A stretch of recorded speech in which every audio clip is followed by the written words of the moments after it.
Hello दोस्तों, हमारी आज की कहानी का शीर्षक है आखिरी प्रयास। एक समय की बात है। एक राज्य में एक प्रतापी राजा राज करता था। एक दिन उसके दरबार में एक विदेशी मेहमान आया और उसने राजा को एक सुंदर पत्थर उपहार स्वरूप प्रदान किया। राजा वह पत्थर देख बहुत प्रसन्न हुआ।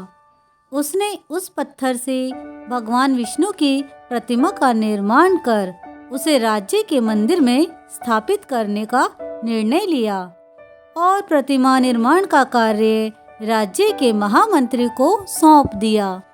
महामंत्री गांव की सर्वश्रेष्ठ मूर्तिकार के पास गया और उसे वह पत्थर देते हुए बोला, महाराज मंदिर में भगवान विष्णु की प्रतिमा स्थापित करना चाहते हैं।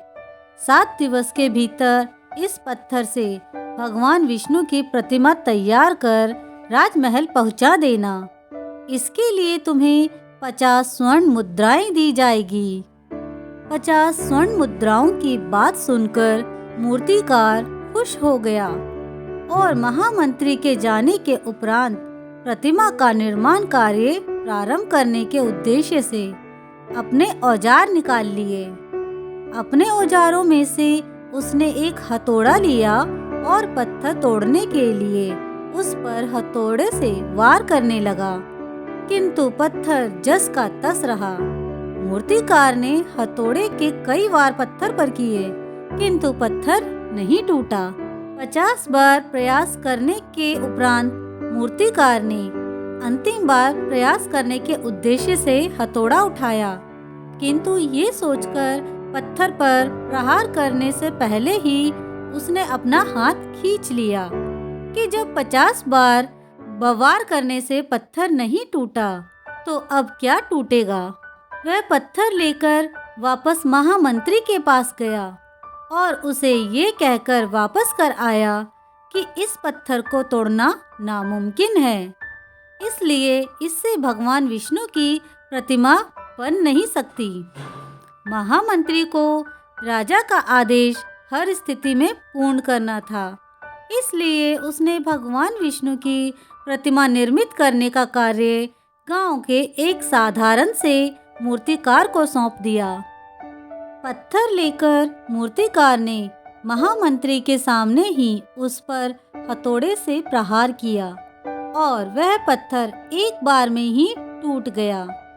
पत्थर टूटने के बाद मूर्तिकार प्रतिमा बनाने में जुट गया।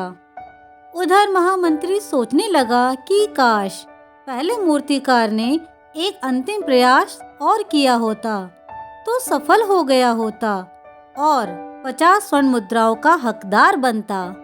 दोस्तों, हमें इस कहानी से ये सीख मिलती है कि हम भी अपने जीवन में ऐसी परिस्थितियों से गुजरते हैं।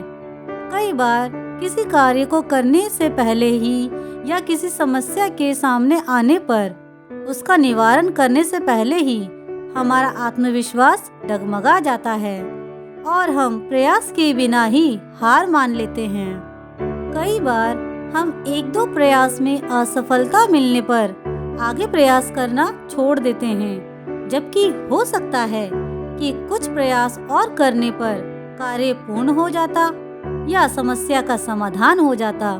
यदि जीवन में सफलता प्राप्त करनी है तो बार बार असफल होने पर भी तब तक प्रयास करना नहीं छोड़ना चाहिए जब तक सफलता नहीं मिल जाती। क्या पता जिस प्रयास को करने से पहले हम हाथ खींच लें वही हमारा अंतिम प्रयास हो और उसमें हमें कामयाबी प्राप्त हो जाए। दोस्तों, आपको ये कहानी कैसी लगी मुझे कमेंट करके ज़रूर बताएं। अगर कहानी अच्छी लगी हो तो प्लीज़ इसे लाइक, शेयर और मेरे चैनल को सब्सक्राइब करना ना भूलें। आप अगली कहानी किस पर सुनना चाहते हैं मुझे कमेंट करके ज़रूर बताएं। धन्यवाद।